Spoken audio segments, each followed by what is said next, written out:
الرحمن الرحيم. السلام عليكم ورحمة الله وبركاته. الحمد لله الذي هدانا لهذا وما كنا لنهتدي لولا أن هدانا الله. أشهد أن لا إله إلا الله وحده لا شريك له، وأشهد أن سيدنا محمدا عبده ورسوله، ونصلي ونسلم على هذا النبي الكريم سيد المرسلين وعلى آله وأصحابه أجمعين. سبحانك لا علم لنا إلا ما علمتنا إنك أنت العليم الحكيم، ولا حول ولا قوة إلا بالله العلي العظيم. أما بعد، قال الله تعالى في كتابه العزيز بعد أعوذ بالله من الشيطان الرجيم: فلما بلغ معه السعي قال يا بني إني أرى في المنام أني أذبحك فانظر ماذا ترى. قال يا أبت افعل ما تؤمر ستجدني إن شاء الله من الصابرين. Dan ketika usia Nabi Allah Ismail sudah sampai waktu boleh membantu ayahnya Nabi Allah Ibrahim bagi meninggikan binaan Kaabah di Mekah, dan berkatalah Nabi Allah Ibrahim, wahai anak kesayangan aku, ayah telah bermimpi di dalam tidur. Allah perintahkan ayah agar menyembelih engkau, wahai anakku Ismail, dan apakah pandangan dan pendapatmu?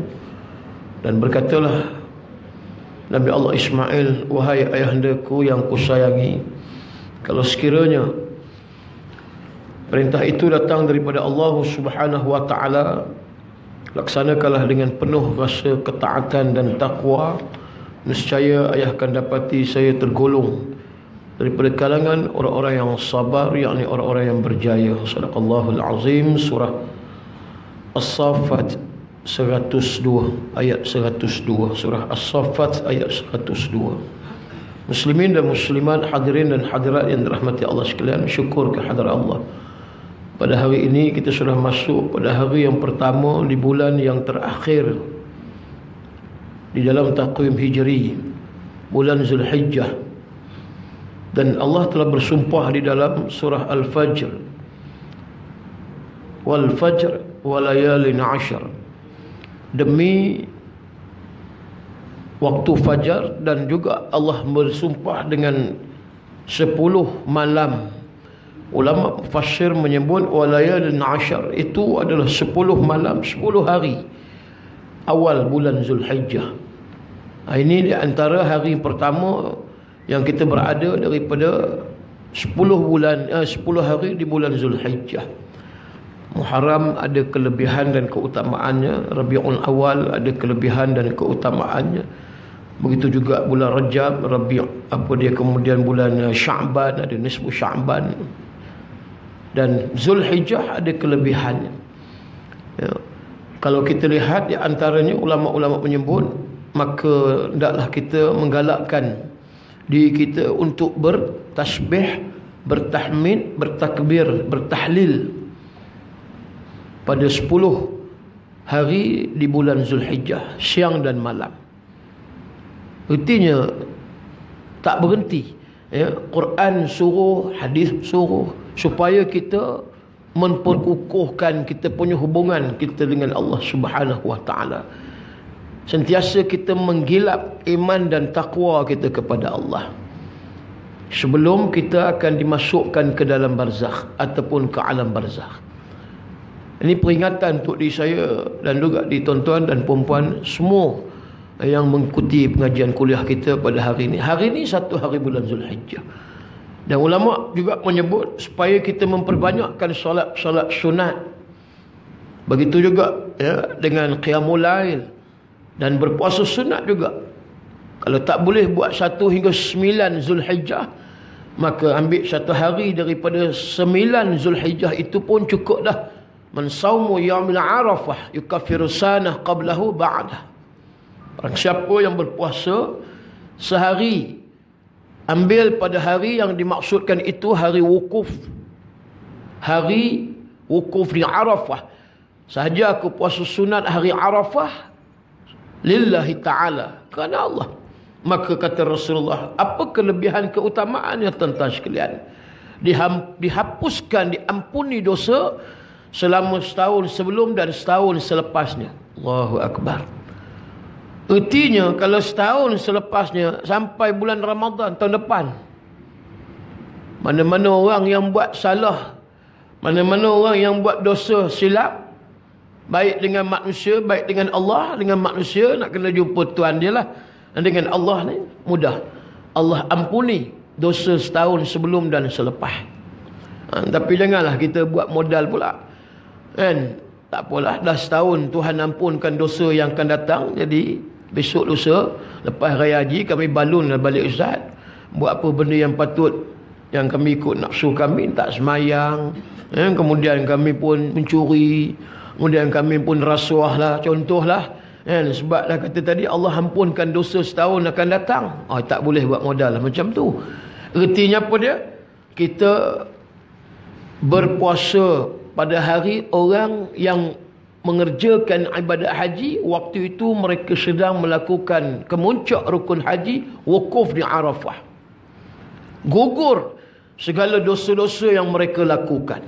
Waktu mereka wukuf, apa yang mereka lakukan itu di antara ibadat, antaranya doa. Doa mereka di Arafah, mendengar khutbah pula lagi di pada Arafah. Maka dapatlah mereka suatu haji. Mudah-mudahan haji yang mabrur, yang ada kebaikan, kebajikan dan kebaktian. Dengan syarat tidak bercampur dengan perkara maksiat dan mungkar. InsyaAllah mabrur. Yang disebut dalam hadis, al-hajj mabrur laisa lahu jazaa'un illal jannah. Haji yang mabrur itu, kata Rasulullah, tidak ada balasan padanya melainkan syurga. Itu orang yang pergi haji ni balik besok macam kain putih. Macam kain putih. Gugur dosa-dosa yang mereka lakukan. Allah beri hadiah kepada kita yang tak buat haji. Hari wukuf kita sama juga macam orang berwukuf, tapi tidaklah berada di Arafah. Kita disunatkan berpuasa bagi gugurkan dosa-dosa yang kita lakukan setahun sebelum dan setahun selepas. Bukan nak lama, 12 jam. Kan kata sampai 24 jam, 12 jam je yang kita nak bertohar. Kata orang Perak, yuk. Tohar ni maksud dia tak makan, tak berdarah, tak minum. Sekejap aja.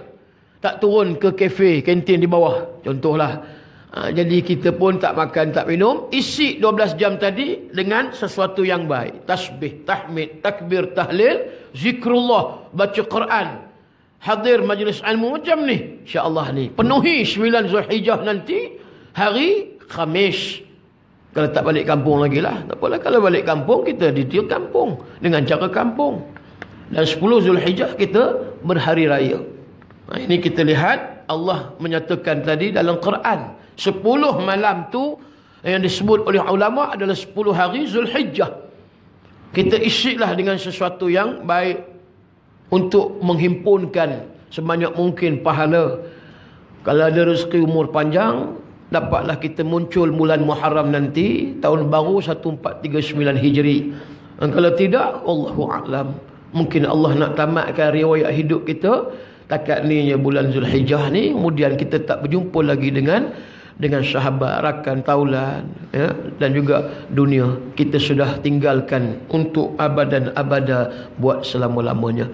Kan itu hadirin sekalian, untuk pesan pada saya dan tuan-tuan, dalam keadaan kalut kita dengan sukan SEA Games yang sedang berlangsung, ya, dengan berbagai-bagai acara, yang 100 meter, 100 meter, yang 200 meter, 200 meter, dengan renang, kuat lentang, kupu-kupu, macam-macam ni, dengan terjun tak terjun, gimnastik, gym ramanya. Oh, kan, Allahu a'lam lah tuan-tuan. Jangan sampai kita terlajak, ya. Kalau terlajak laris tak apalah, kaya kita macam Datuk Ali Syukri.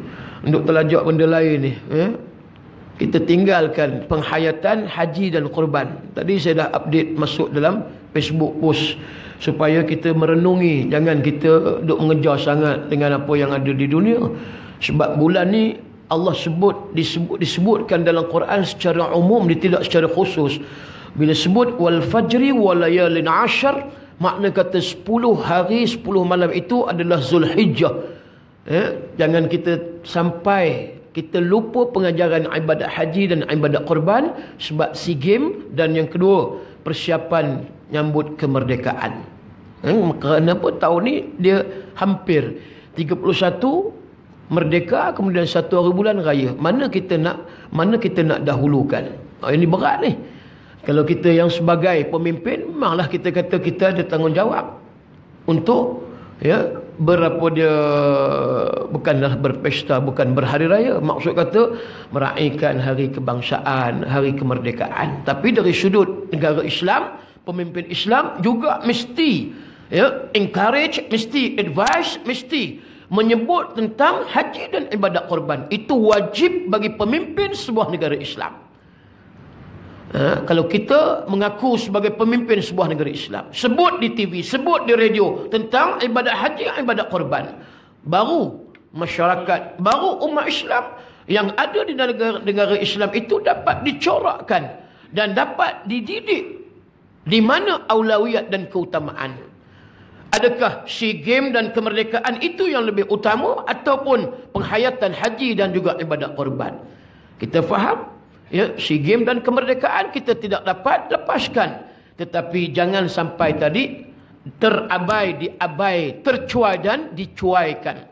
Terlupa dan dilupakan dengan sesuatu yang tidak lebih utama. Maksud kata yang utamanya pengajaran haji dan juga ibadat korban. Sebab ini membabitkan soal muru'ah, akidah, muru'ah umat Islam dan seluruhnya. Dalam masa yang sama juga kita ada prinsip kenegaraan, hubungan luar dan seumpamanya itu pun juga perlu diraihkan oleh pemimpin-pemimpin sebagai keseimbangan tuntutan dunia dan akhirat. InsyaAllah mudah-mudahan negara berkat. Baik, sambung pengajian yang kita mengambil daripada kitab Riyadus Salihin, iaitu namanya Taman Orang-orang Salih. Riyadus Salihin, taman bagi orang-orang yang salih. Dan di antara bab yang kita sedang bicara, bab yang ke-27, hubungan di antara kita orang Islam dengan orang Islam, orang yang beriman dengan orang yang beriman, kasih sayang dan sebagainya. Bagaimana Nabi SAW anjurkan berdasarkan pada perkara yang ke-235 ataupun hadis yang dipetik di dalam kitab ini. Kata Nabi SAW, mafhum hadis, setiap orang Muslim adalah saudaranya orang Muslim yang lain. Maka janganlah ia berkhianat kepada saudaranya itu, dan jangan pula mendustainya. Juga jangan menghinakannya. Juga jangan menghinakannya, juga enggan memberikan pertolongan padanya bila diperlukan. Maka setiap Muslim terhadap Muslim lainnya itu adalah haram kehormatannya, tidak boleh dinodai, haram juga pada hartanya, tidak boleh dirampas, dan haram darahnya, tidak boleh dibunuh tanpa dasar kebenaran. Ini prinsip sebagai hubungan antara hablum minan nas, hubungan horizontal antara makhluk-makhluk manusia dengan manusia. Bila mana kita nak pupuk semangat kasih sayang, mahabbah antara kita ni, ditekankan di sini soal hati juga. Bila dikatakan tadi jangan kita khianati, bila khianat ni berpunca daripada hati yang kotor. Ini yang disebut oleh Nabi. Ada 6 penyakit Nabi sebut, sayusibu ummati da'ul umam. Da'un maksud dia penyakit, dawa penawar penyembuh. Kulun da'in dawa'un. Setiap penyakit ada penawar penyembuh. Itu dalam hadis. Maka hati pun begitu juga. Dia ada penyakit, da'un. Maka dawa'un, apakah penawar dan penyembuhnya? Sudah tentulah zikrullah. Bila mana hati kita ada perasaan dengki dengan seseorang, maka cepat-cepat kita sembuhkan, tawarkan dengan zikir. Kita kata dia pun ada kelebihan tu, semua Allah yang anugerah. Habis. Senang aja. Dia ada kelebihan dia, Allah bagi. Kita pun ada kelebihan yang Allah bagi. Mungkin Allah bagi kelebihan dia tentu yang kita, kelebihan kita yang lain umpamanya. Dan tidak perlu timbul ataupun tak perlu kita ada rasa dendam, iri hati dan cemburu dengan seseorang. Kalau orang tu naik pangkat umpamanya, tak apalah, kita reda. Sebab bila naik pangkat, kita ada dua ucapan. Satu tahniah, satu takziah. Tahniah sebab dia naik pangkat. Takziah, nak menanggung satu tanggungjawab ni. Takziah ni. Bukan maksud takziah ni orang mati je.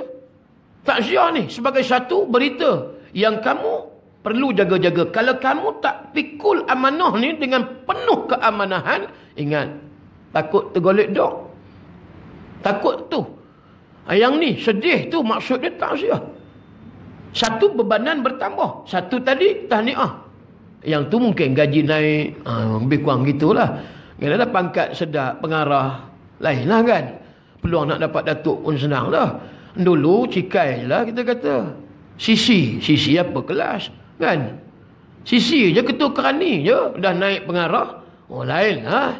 Dia punya keadaan ketika itu pun cakap dia pun dah lain. Dulu tak macam sekarang. Sekarang dah pengarah nak kena jaga tutur kata. Laras bahasa pun tak sama dengan waktu jadi sisi dulu. Sisi dulu boleh duduk sembang di kafe bawah ni. Ngopi mengetih sama. Mengulur pun sama lagi. Dia jadi pengarah takkan nak mengulur. Berat lah kita kata. Itu contoh lah. So nampak. Bila mana kita dah duduk di atas, maka itu satu tanggungjawab yang besar. Ya. Tak perlu ada iri hati, cemburu, dengki, khianat tadi daripada orang bawah. Sekiranya ada, maknanya dia ada penyakit yang ada di dalam hatinya. Biar dia dinaikkan pangkat tu, makna kata dia sesuai dan dia ni ada talent. Maksud kata ada kewibawaan. Ciri ada pada dia. Ada orang setengah dia boleh buat kerja tapi dia tak boleh jadi pemimpin. Mana-mana organisasi, baik dalam kerajaan, baik swasta, tuan-tuan. Dia berada di satu tempat, di jawatan itu, ada orang setengah dia boleh buat kerja untuk diri dia je. Memang excellent, memang cemerlang. Memang bukan statik lah, melintang lah kan. Naik, mencanak.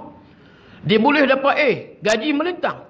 Cemerlang. Tapi dia tak ada ciri kepimpinan. Sebab itu jangan kita dengki. Aku ni dapat cemerlang tapi aku tak naik sebagai orang yang patutnya aku boleh jaga macam-macam lagi. Tak. Ada penilaian, assessment yang dibuat. Ya. Kalau kata swasta dia ada appraisal kan setiap tahun. Penilaian. Ada yang bulanan, ada yang tahunan. Menilai tahap kualiti kerja kita macam mana. Berdasarkan based on report. Ada annual report, ada monthly report. So yang ni dia tengok punch card macam mana, punctual ke tak, ya, on time ataupun before time. Oh itu pun dikira tuan-tuan. Kan senang nak naik pengarah. Kalau pengarah nak naik dengan keadaan dulu kedatangan 8.40, patut masuk 8.30, 10 minit dah lambat. Ada kala sampai 10 pagi baru punch card. Oh macam ni nak naik pengarah berat lah. Dia mesti tunjuk leadership by example. Contoh. So kita nampak orang ni ada dia boleh hanya untuk diri dia. Dia punya kerja cantik tapi ciri kepimpinan tak ada. Leadership tu tak ada. Tapi ada orang dia kerja taklah sangat excellent tapi ciri kepimpinan tu ada.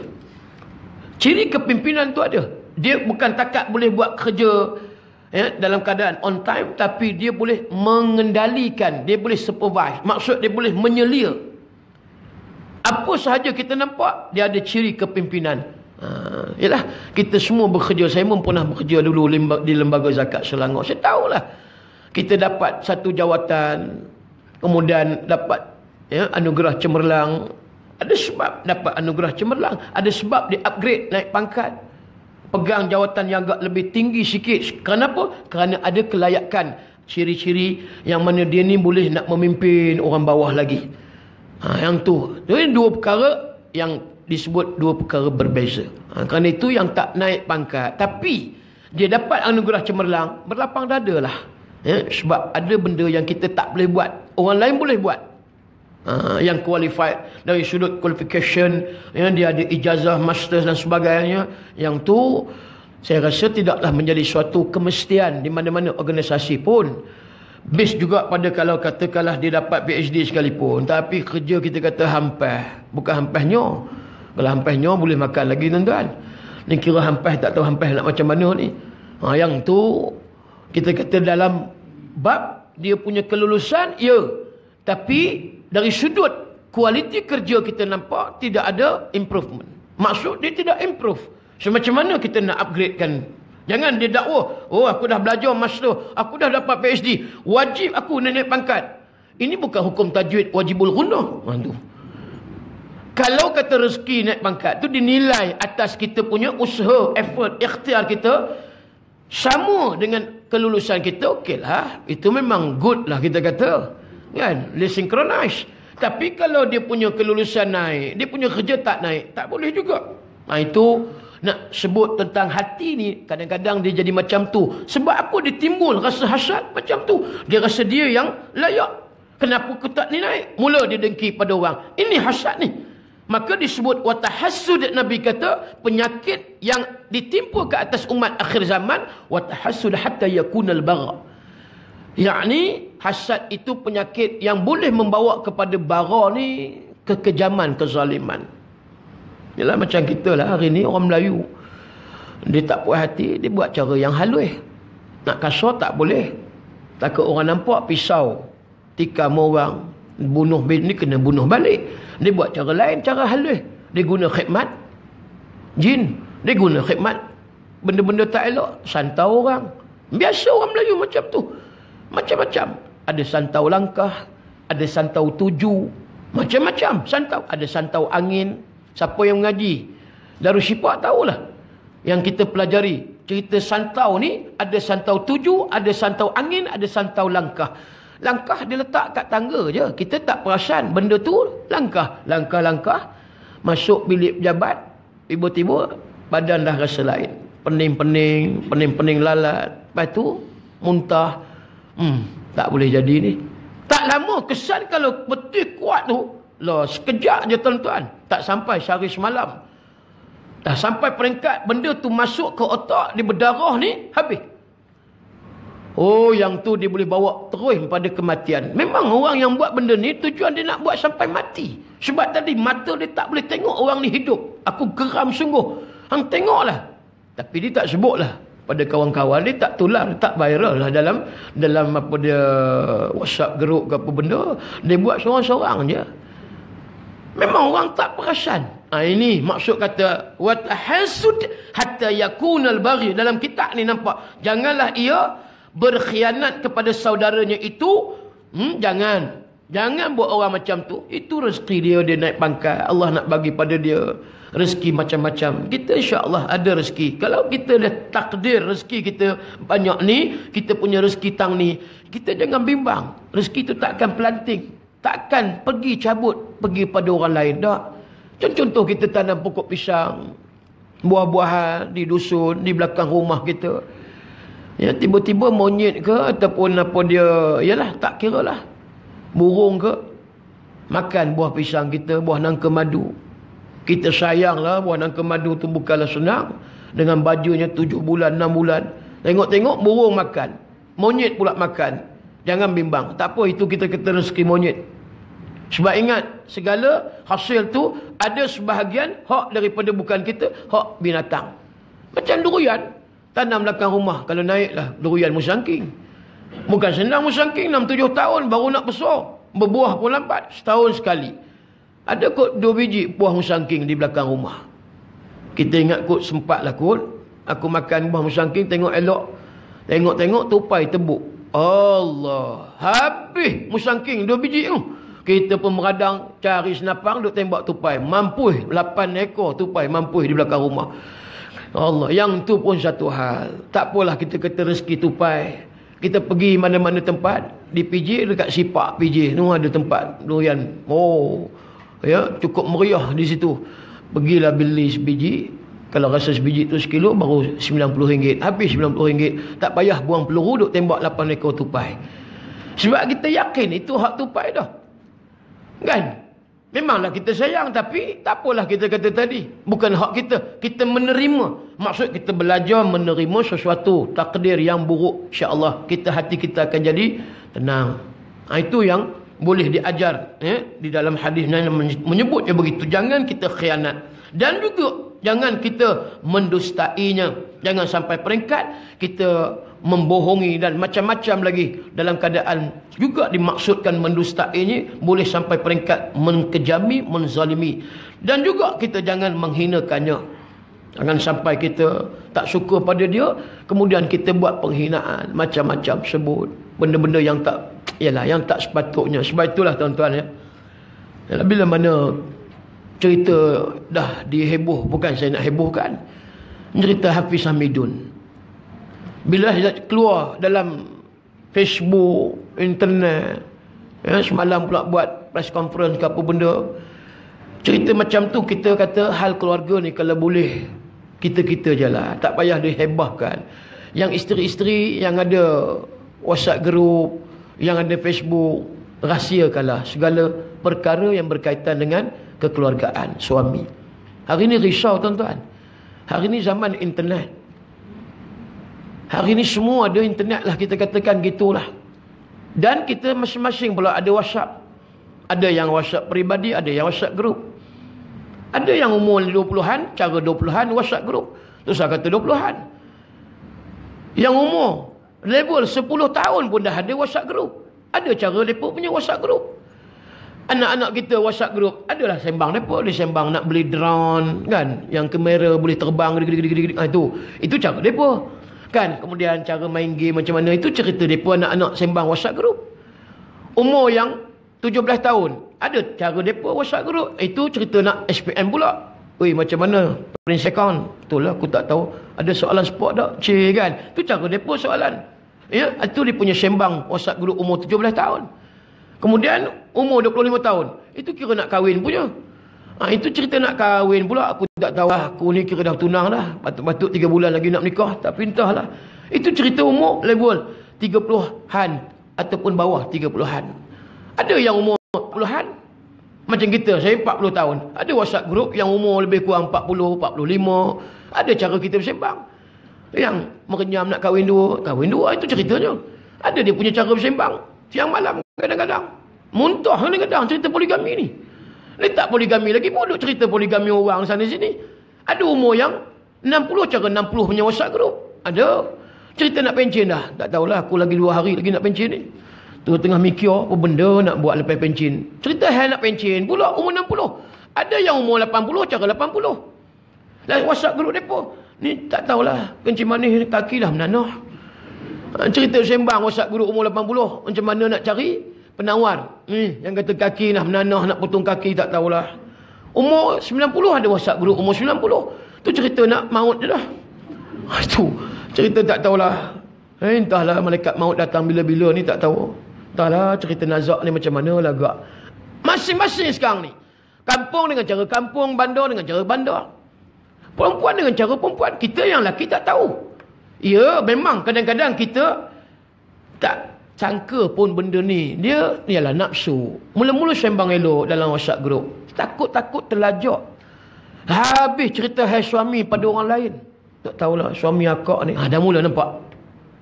Akak dah mula jadi macam sangsi lah. Kenapa leha? Dah mula leha. Tahulah. Dia tengok kadang-kadang masuk dalam bilik air. Nak dekat 1 jam. Apa dia buat tak tahu. Sampai nampak handphone dibawa masuk dalam bilik air. Nampak. Ni akak ragu-ragu ni. Tak tahulah akak pun susah hati ni. Datang si walebo. Ni yang walebo ni. Walebo ni kata leha. Jangan. Biar suami aku itulah. Masuk 1 jam. Rupanya dia bergayut dalam bilik air. Nampak. Mula-mula tadi elok. Lepas tu dah. Yang hasut menghasut. Akhirnya nampak. Tak tahulah. Sejak akhir mutakhir ni. Tak tahulah. Dah 2 bulan langsung tak bersama dengan aku ni. Nampak dah cerita. Sampai dalam kelambu pun dah mula dah terlibat. Allahu Akbar. Tu nak sebutnya. Ya, para isteri. Ni cakap terang-terang ni. Saya pun ada isteri. Tuan-tuan pun ada isteri. Sama-sama kita. Jangan habis cerita hal kekeluargaan kepada publik. Sekalipun dalam WhatsApp group. Jangan. Sebab kita ni pemegang amanah isteri ya. Selagi apa yang sepatutnya kita simpan. Kecuali dalam keadaan kita darurah. Darurat ni tak bolehlah kita ambil suatu keputusan yang mudah. Sebab suami aku nak kahwin dua, aku nak kena ceritalah pada kawan-kawan aku dalam WhatsApp group. Oh, tak boleh yang tu. Aku tak boleh ni. Aku terseksa. Aku terseksa. Bila suami aku ni kira ada niat macam ni, dan aku mesti nak hebahkan habis biar hati aku puas, lega selega-leganya. Oh, jangan. Ingat, kemurkaan Allah lebih besar dari kelegaan yang kita perolehi, wahai para isteri. Marah pula lah hari ni isteri pada Ustaz Alim Din. Tak benda betul. Sebab Nabi kata ramai yang masuk neraka adalah daripada kalangan golongan an-nisa, perempuan. Ramai. Dan sahabat Nabi ni yang kata wanita ni bangun tanya kepada Rasulullah. Sebab apa ramai pula orang perempuan masuk neraka ya Rasulullah daripada lelaki? Nabi jawab, sebab mereka tidak taat kepada suami. Mereka derhaka pada suami, dalam maksud kata Allah tak reda. Sebab reda Allah tertakluk kepada reda suami.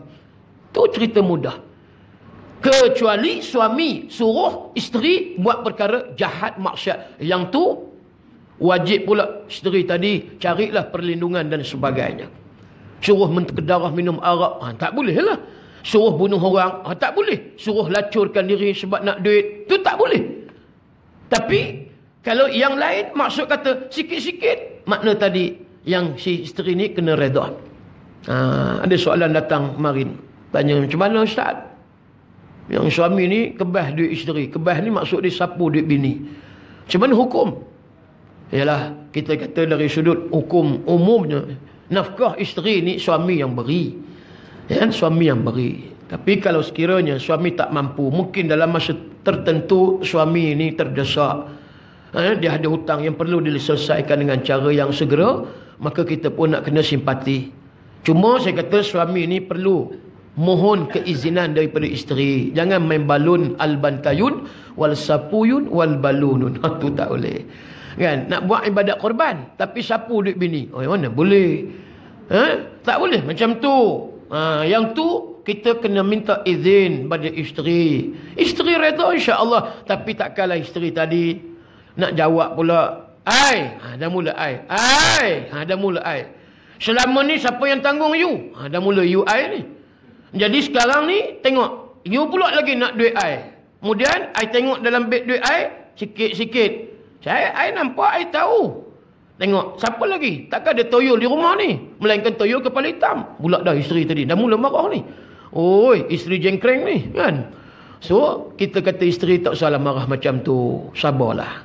Ya, mudah-mudahan rezeki Allah berikan nanti. Ya, kerana apa? Kerana kita tolong ataupun kita memberi kelapangan kepada seseorang yang susah. Termasuk suami. InsyaAllah Allah akan beri kelapangan kepada orang yang membantu. Kalau isteri-isterilah nanti. Kalau tak di dunia Allah beri kelapangan, esok di akhirat insya-Allah bila mana dia dalam keadaan kesusahan. Jadi begitu ya, kita membantu, tolong menolong dalam kitab ini menyebut. Dan tadi jangan hina menghina, jangan aib mengaibkan. Ya, jadi tak boleh timbal balik. Kalau dia buat macam ni, aku kena buat macam ni. Yang tu ya, cuba kita kontrol dan kita sabar. Kemudian setiap Muslim terhadap Muslim yang lainnya adalah haram kehormatannya dan tidak boleh dinodai. Maksud kata dalam hukum merogol orang ni, hukumnya haram. Macam baru ni kan, si bapa meliwat anak berapa kali ke sehari? Allah, sian. Lebih daripada 2 kali kot yang saya baca berita. Jenis bapa macam mana ni tuan-tuan? Dia pergi liwat anak. Sampai macam tu punya jahatnya. Kalau katakan dalam hadis ni sebut tadi tak boleh, keterangan hadis ni mengatakan sesungguhnya tak boleh kita cabul, nodai kehormatan orang. Kalau nak kahwin, kahwin. Kalau nak benda tu, kahwin. Nafsu memang kita kadang-kadang tak boleh nak tahan. Tambah-tambah pula tengok TV sekarang ni. Oi, isteri kata, bang jangan tengok. Ingatkan apa benda? Rupanya Jim Rama. Allah tuan-tuan. Itu contohlah. Kan? Pool. Bukan kacang pool. Swimming pool. Bang, jangan lama-lama. Apa dia? Tu. Tak tengok pun tapi isteri buat terkejut. Terus tengok lah. Tengok. Dugong. Tu nampak. Nak cerita hari ni, jangan buat hari ni. Tengah musim berapa hari lagi ni. Kita dah pakat berdoa lah, ya Allah, ya Allah, ya Allah. Kalau bolehnya janganlah sampai hari haji ni demam aku langsung kosong, aku tak ada pahala ni. Yang tu kita takut ni, kan? Memanglah kita tengok, nak tahu kita dapat emas ke perak ke gangsa, ataupun langsung tak ada pingat. Tapi dalam duk tengok-tengok tu, biasalah tuan-tuan. Dalam nafsu katakan tadi. Jadi kerana itulah kita nak kena jaga. Kalau kita tak boleh, orang kata tak boleh sangat, so ada isteri. Sebab Allah dah sebut dah, isteri adalah ladang bagimu. Ladang bagi siapa dia? Bagi kita lah, bukan ladang bagi Felda. Felda dah habis dah, kan? Ni ladang bagi lelaki, suami-suami ni. Jadi kalau kita dah sampai tahap macam tu, so suami kita itu adalah sebagai orang yang boleh kita jadikan sebagai pasangan yang baik. Dan tadi suami juga dengan isteri dia, isteri itu menjadi satu ladang. Itulah yang sepatutnya jangan orang lain. Maka tak boleh dihukum ni haram. Dan sambung lagi, haram pula hartanya. Tak boleh dirampas ataupun dicuri ataupun dikhianati, tak boleh. Kita lihat maqasid syariahnya, ya, yang dikatakan macam-macam, hifzul mal, ya, macam-macam, memelihara agama, hifzuddin, memelihara keturunan, memelihara harta. Jadi maqasid syariah itu maksud kata, kalau harta, jangan kita rampas harta orang, jangan curi. Kalau kamu curi, kamu langgar maqasid syariah tadi ditentukan, maka ada hukum yang kan kamu hadapi kalau kamu curi ataupun merompak harta orang. Hukumnya adalah hukum hudud. Itu yang disebut di dalam Quran. Tak boleh dia ada had. Kamu ambil dengan cara macam ni, maka ada hukum yang telah ditetapkan oleh Allah Subhanahu wa taala. Tak boleh curi. Tak boleh ambil dengan cara yang batil. Wala taqulu amwalakum bil batil. Wala ta'kulu amwalakum bainakum bil batil. Jangan kamu ta'kulu, makan akalat. Kalau maksud dia makan, ta'kulu, jangan kamu makan harta di antara kamu bil batil, dengan cara yang tidak sah, dengan cara yang batil. Dan tak boleh. Ya, tak boleh. Sebab itu bila hukum yang disebutkan tadi, potong tangan tu bukan terus potong, tapi dengan ada perinciannya. Dia ada syarat-syarat pula nak potong tu. Sebab apa dia? Ada kalau sekiranya dia curi TV, katalah dia curi TV daripada kedai Panasonic, dia angkut bawa naik kereta, kemudian depan ada roadblock, ya, tiba-tiba polis tahan, kemudian disyaki ni orang yang mencuri TV tadi, dan kemudian dia tidak dikenakan hukum hudud. Disebabkan apa dia mencuri, tetapi sesuatu ataupun barang benda yang dicuri tadi, dia belum lagi mendapat manfaatnya. Maksud tidak digunakan. Dia tak tengok lagi TV tadi. Dia tak dapat lagi plug in dan on astro ke apa benda ke. So dia hanya mencuri, tak sampai ke rumah, tak tengok TV. Dia tidak dikenakan hukum had. Itu perincian banyaklah. Itu sebahagian yang saya sebut. Dia banyak sebab-sebab. Curi beras sebab dia miskin. Bila mana dia curi sebab dia miskin, maka dia tidak dikenakan hukum hudud sebab dia miskin. Itu tak semua. Dia bukan terus potong tangan sebelah jadi macam tu, tak. Dia ada dia punya kerat jari dulu sikit, curi kali yang kedua, ketiga, itu dia punya susulan dia. Jadi dia ada dia punya perincian dan kaedah-kaedahnya. Maka itu disebut. Dan banyak lagi lah kalau kita nak sebut di sini. Semak ada yang juga jangan kita bunuh orang tanpa hak. Tak boleh. Sebab kalau bunuh ni mesti ada sesuatu yang hak, murtad, ya, kemudian penzina yang pernah berkahwin, ataupun janda, ataupun duda, dia kejam sampai mati. Itu kalau bunuh pun dia tak berdosa. Sebab apa dia punya nyawa itu hak, ya. Kemudian begitu juga yang bunuh tadi, balas bunuh hukuman qisas. Itu dalam Islam. Tapi selain daripada itu, dalam hadis ni menyebut, maka tidak dibolehkan ketakwaan itu di sini dalam hati, kata Rasulullah. Cukuplah seseorang itu menjadi orang yang jelik jikalau ia menghinakan saudaranya yang sesama Muslim. Jadi Nabi sebut bahawasanya apapun yang berlaku kedengkian, iri hati, hasad, datang daripada hati yang busuk, yang maradun. Marid ni maksud dia orang yang sakit. Hatinya ada penyakit, fi qulubihim maradun fazadahumullahu marada. Dalam hatinya ada penyakit, dan kita tidak menyucikan, lalu penyakit itu Allah tambah lagi. Penyakit bakhil, tak nak korban. Bila mana tengok korban RM600, mula mulut moncong. Ada. Masuk surau, papan kenyataan, masuk masjid, papan kenyataan, tulis Melayu, bukan kata Jawi, tulis bahasa Melayu. Nak buat korban tahun ni, satu bahagian 700. Buat-buat tak nampak je. Kena papan kenyataan. Macam tulisan Jawi je, macam tak reti baca. Ya, ada yang macam tu. Dia buat-buat macam tak. Aku tak faham tulisan Jawi ni apa dia. Padahal tulisan Rumi. 600. Oi, mahal. Moncong. Tapi tiap-tiap bulan Astro package minimum RM50. Kali 12, 600. Kemudian yang kedua, internet tadi. Ambil yang minimum 100 unified. Kali 12, 1,200 campur 600. Dah 1,800. Itu baru 2 item bil yang kita nak bayar ni. Ambil pula yang merokok. Minta maaf saja nak sebut yang merokok. Merokok sehari ambil RM10 sekotak. Kali 30, dah 300. Itu kalau RM10. Kalau yang RM18-17, tak tahulah. 300 kali dengan 12. 3,600 tahun belanja rokok yang kita ambil. Allocate tu untuk rokok saja. 3,600 campur 1,200 internet dan 600 Astro, jumlahnya setahun 5,400. 5,400 tu baru 3 item. 3 benda yang kita kena bayar setahun belanja. Belum lagi rumah, kereta, minyak petrol, belum lagi insurans itu ini.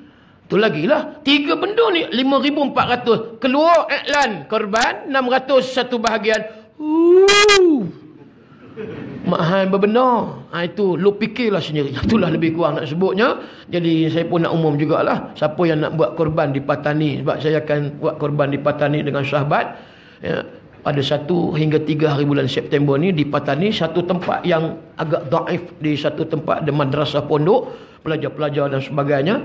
Jadi siapa yang berhajat, kita buka lagi. Setakat ni dah ada lebih kurang dalam 10 ekor lembu. Dan juga beberapa ekor kambing. Yang kita perlu kambing yang banyak lah. Dan juga lembu. Kalau saya nak buat lagi pun boleh. Satu bahagian lembu 400,500. 400,500. Dan satu ekor kambing 600. Bolehlah orang JKR. Kalau sekiranya sini dah penuh ataupun tempat kita dah penuh, tak tahu. Ustaz, boleh tak Ustaz ada ke tempat yang nak buat korban?